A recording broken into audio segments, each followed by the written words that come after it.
Sweeto na mga ka-amigo. Andito na naman ang inyong amigo Sweeto. Ang ipapakita po natin ngayon ay paano mag-laminate ng ID. Oo, ID picture galing sa pinakamaliit na ID hanggang sa E4. Kayang-kaya nito sa gagamitin natin na laminator. Yan ang pangalan ng ating laminator po ay si Oficom. Ayan, si Oficom. Tara, samahan niyo ako. Papakita natin paano yan gagawin o paglalaminate para naman po sa gustong-gusto na may pagkakikitaan kahit maliliit lang. Ganito lang gawin nyo. Mura-mura na naman itong lamination na ito. Salamat at tayo na po. Tignan natin. Tara! Papakilala muna natin yung Oficom natin mga ka-amigo, mga ka-sweeto bago natin tingnan ang video paano ito ilalaminate. Ito pong Oficom, ito po ay ang model niya is SL299. Tapos laminating system nito ay hot roller technology. Tapos ito po ay working width nito is 230 mm. So E4, yan yung 240 mm ang kaya nito. Hanggang sa pinakamaliit na picture or ilalaminate natin. Yung laminating temperature nito, ang hot niya is 110 to 130 degrees Celsius yung kanyang init o ang maabot na init nito. Tapos yung power consumption nito ay 260 watts lamang po. Tapos dimension niya, length, width at saka height. Yung length natin is 351, 108 yung width at saka yung height niya is 70 mm po yun. Tapos yung weight po na 1.3 kilograms yung bigat nito. So hindi masyado mabigat. Ayan po. Samahan natin. Tingnan natin paano yan gagawin. Kasweto, ito ang laminator. Pangalan nito is Oficom. Office Supply. Aha. Yan. Ang una natin gagawin ay siyempre isaksak natin yan. At saka ito yung gagamitin natin. Ito yung power. Ayan. Ito. Ika muna. Ayan. Okay, naka-power na po yan. Tapos, hihintayin natin ang lagay natin mga ilang minutes ba to? 5 minutes. Hintayin natin na mainit to o minute.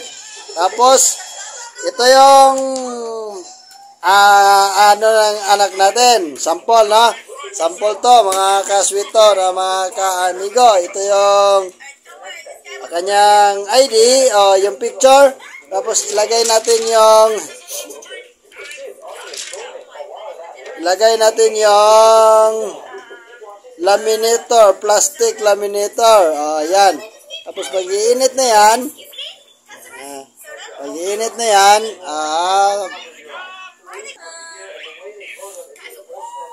ito yung laminating film. Yan mga ka-amigo, mga kasweto. Hintayin natin na umiinit ito, mga 5 minutes. Ayan. Iinit-init na ng konti. Tapos, ipasok yung picture. Naka siya sa laminating form o laminating cellophane.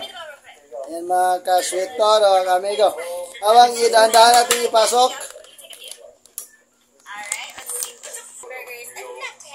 ayun mga ka-amigo, mga kasweto, dahan-dahan ipasok yung picture na may laminating film. Kaya natin na matatapos yan. Ayan po, tingnan natin. Yan, isang bisis lang yan. Tapos, baliktarin natin para sigurado talagang malalaminate yung ID. Ang ganda-ganda nito. Pwede natin to gawin sa bahay. Pwede natin pagkakitaan kasi maraming estudyante. Lalo na pag may pasok na. At saka yung mga company ID, pwede ay picture. Iba't ibang klase ng picture. Galing sa E4, papunta ng wallet size. At saka yung ano pang klase ng mga picture. Yan, mga kaswito, mga amigo.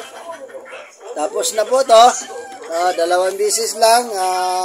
Ayan, tignan natin. Tapos kakatingin natin to. Ipapakating natin. Tignan natin.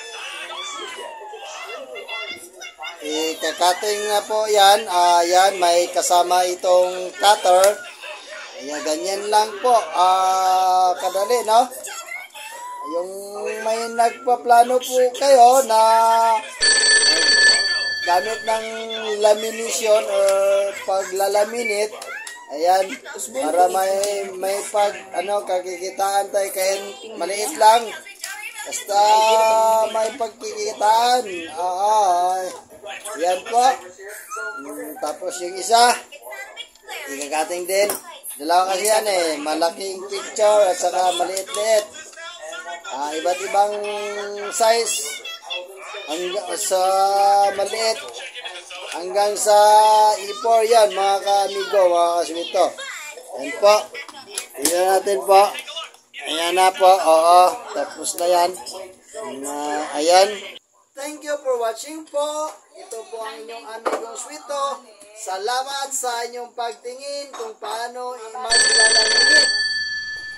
Please like, follow, subscribe, at saka share po. Salamat. Ito po ulit ang inyong amigo Swito. Kita-kita po tayo sa iba pang mga video na ipapakita natin.